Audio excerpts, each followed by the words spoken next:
that we have, but they don't even start to explain the pain. And you look, when you look at the day today, it is called Human Rights Day. It is celebrated mainly by the ruling party, which is the ANC. And the ANC are not it's not the party that was marching on that day. So this it's like, stealing history now and trying to change it. And when you, in an attempt to change history, you start to distort facts and you say this is the Human Rights Day. Someone would think that, on this day, something great was attained. Yes, it was attained, but it was attained many years later with this new dispensation. And even the ruling party will not give credit and acknowledge the PAC having played a role in us not having any such laws existing today.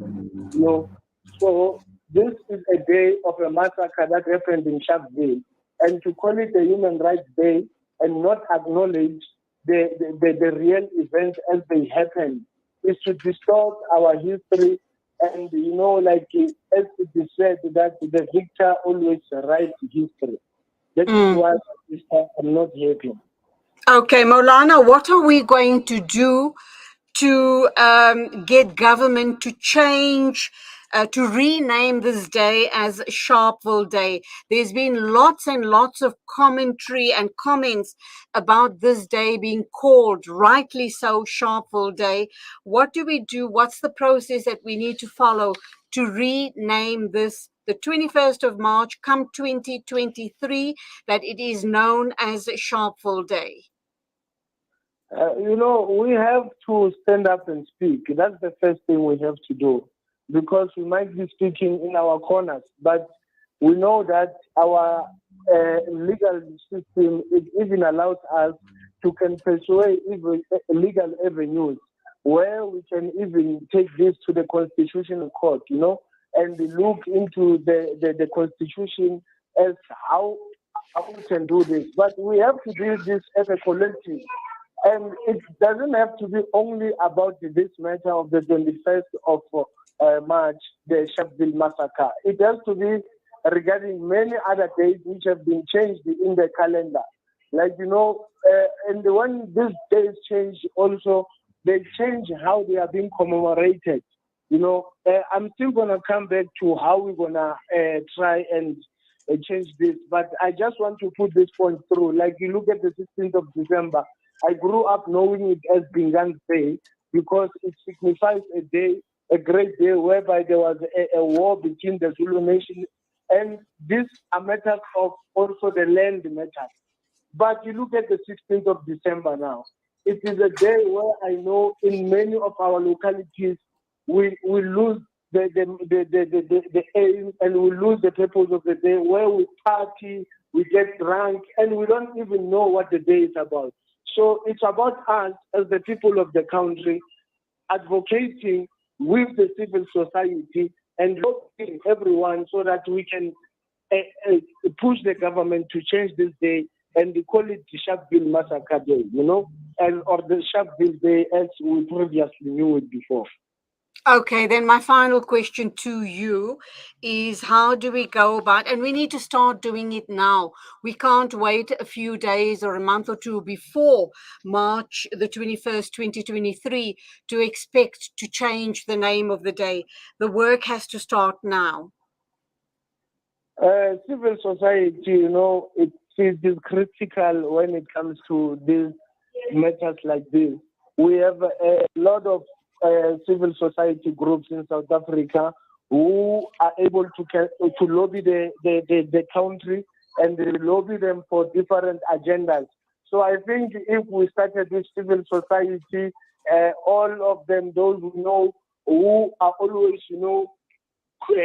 calling the government to account, if we can lobby those people and we start raising this awareness, then we can take it to the highest level directly with people who have already engaged the government and calling them to account in matters similar like this one before.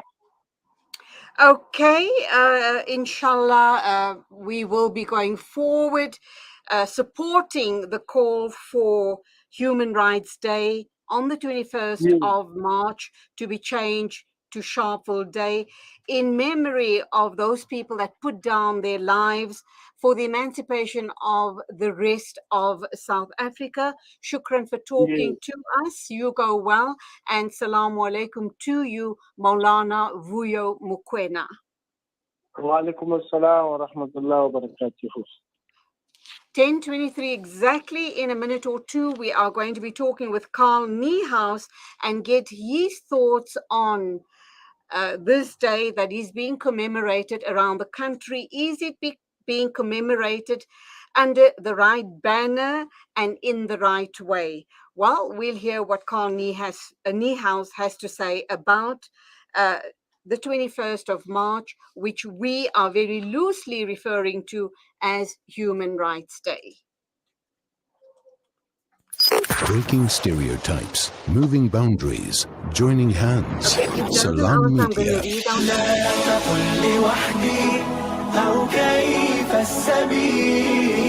Humanity sets the agenda.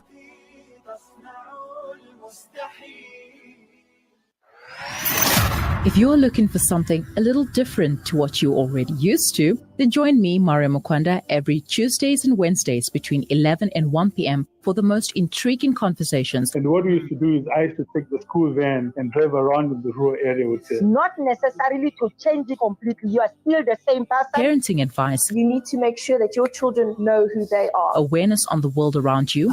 They made that decision. They recognized the harm that it was doing. And health tips. It brings a form of relief. Legal advice. Can you divorce a person under the Bill of Rights? And getting up close and personal with South Africans doing great things. All this and more on Salam Media, the best of humanitarian journalism.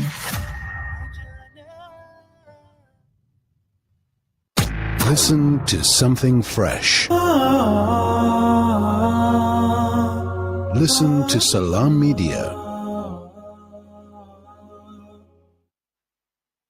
Rahim, it is exactly 10:24 a.m. This is News and Views with me, Julie Ali, on Salam Media. Our final interview for the morning, and it is with Carl Niehaus. We've just spoken with Moulana Vuyo Mokoema about the issue around Sharpeville Day or Human Rights Day today. He said that lest we distort our own history, this day should remain and be called as Sharpeville Day. Now, he's not the only person in South Africa that is calling for the name of this day to be renamed.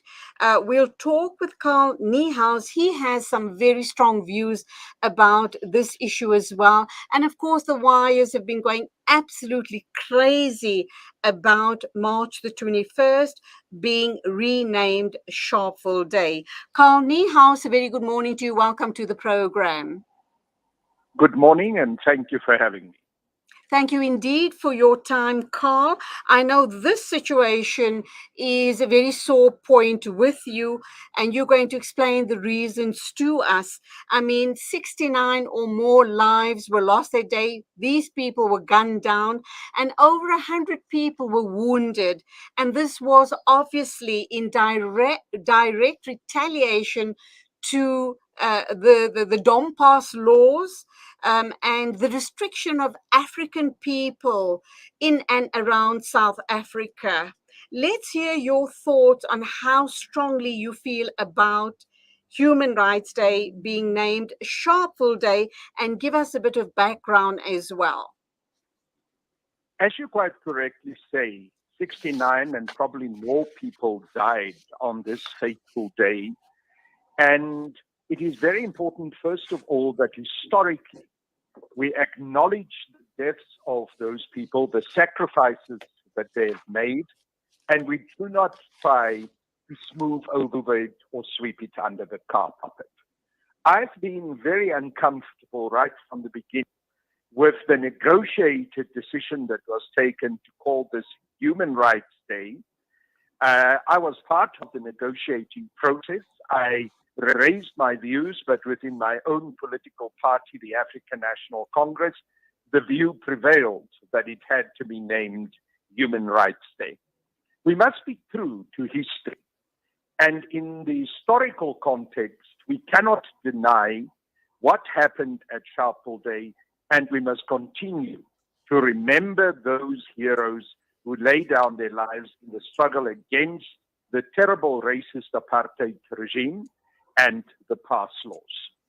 In the context of the current South Africa, I this morning tweeted that I do not feel that one can call today Human Rights Day in a society where the vast majority of Black and especially African people continue to live under economic exploitation and are living in the most unequal country in the world.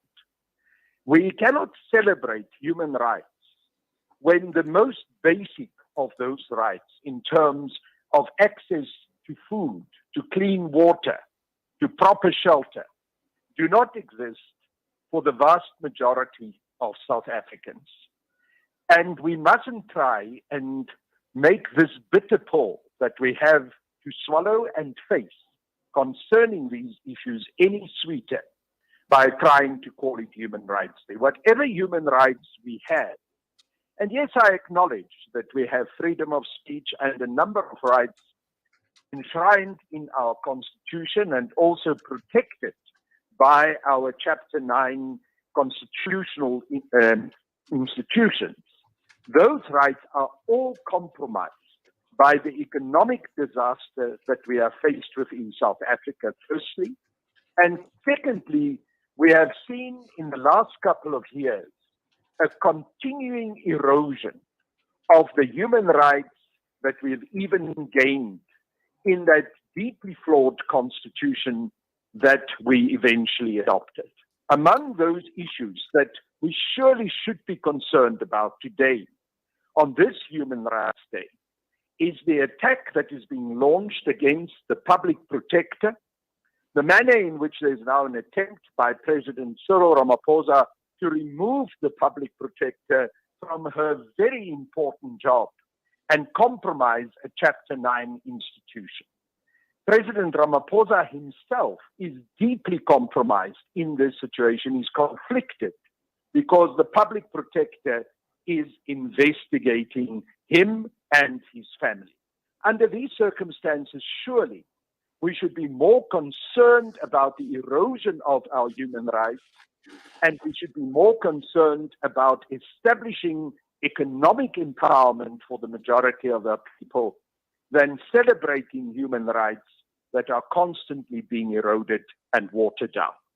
Okay, Carl, I need to, unfortunately, due to time constraints, I could be sitting here all day talking to you about these very, very important issues impacting on our country. You have just said that this is the most unequal country in the world, and I'd like to take that conversation further, but unfortunately not today because we have run out of time. I will give you time for just one final comment. Hopefully we can talk sometime soon and dedicate an entire hour to have these type of conversations. The reason we find ourselves in this situation, and you referred to the issue around the public protector and Cyril Ramaphosa, is because of that sharp divide within the ANC. And this is why there's this mudslinging between the different factions. Is that not the case? Look, there are divisions within the African National Congress. We should acknowledge that. But the essence of the struggle within the ANC and within South Africa should be about the economic empowerment of the majority of our people. And I believe very strongly that those who form the core of the history of the African National Congress, the backbone of the true ANC, are those who stand for the official economic policy program of the ANC, which is the radical economic transformation. Those who try to water it down, who undermine it, who have not been implementing the resolutions with regards to radical economic transformation of the 54th National Conference of the ANC, are acting contrary to the historical roots of the African National Congress and the liberation spirit that has always imbued the ANC. They are failing the African National Congress, and they're failing the majority of the people in this country. And it is that context that I think we need to debate and discuss in detail. And I'd love to take you up on your Absolutely. invitation for an hour or so to do exactly that. Right. I'm going to give you a call soon to do this hour-long interview, if not longer, because there is so much to unpack. You've touched on nerves unbelievably regarding the whole issue around RET, the factions, the fact that we are in an unequal country, and we need to ask those questions 28 years later. How come there hasn't been delivery on total economic emancipation of our people? But all of that for our next interview. Right now, my final question to you, Carl Niehaus, is how do we move forward in renaming the 21st of March Sharpeville, not just Sharpeville Day, Sharpeville Massacre Day? Well, the people of the country must speak. We have a right to have our democratic views. We must petition the government to change the name and bring it back to the historical recognition and the injustice that is being committed by not calling this Sharpeville Massacre Day. I myself will call for that, as I've done. I've done it on social media this morning, and I hope that the rest of our nation will make that call so that we can correct what I believe to have been a gross error that was committed during the negotiating process. Absolutely, and that's where we leave it. Thank you indeed for your time, and we definitely are going to talk with you sometime very, very soon on an hour-long interview regarding the state of our nation. So please do be, look out for that request from our side here at Salam Media. You have yourself a wonderful day. Until the next time, as always, go well. Thank you, and all of the best. Bye-bye. God bless. God bless. That was Carl Niehaus talking to us about Human Rights Day to be renamed Sharpeville Massacre Day. And that brings us to the end of the show this morning. 10:35, almost 10:35. We've gone over, but it was simply because we needed to air some very important discussions on the show this morning. Thank you for your time. We do hope you've enjoyed all the interviews that we outlined this morning on the show. Have yourself a wonderful, relaxing rest of the day. Just apply your mind to this day. It's not just another public holiday. 69 or more people were gunned down by the apartheid regime on 21st of March 1960 because they were protesting against the past laws and free movement of Black Africans in South Africa. So think about that really deeply, and just think about the restrictions and the conditions under which the people lived back in the day. It was indeed dark days of our history. And on that dark note, I leave you, but to encourage you to think with hope, with light, with iman, with deen, and with taqwa of this day, of the people that lay down their lives for us, and also looking forward to the Mubarak month of Ramadan. Till the next time, as always, a big thank you to our hard-working producer, Nasreen Naidu, and myself, Julie Ali. It is Khuda Hafiz.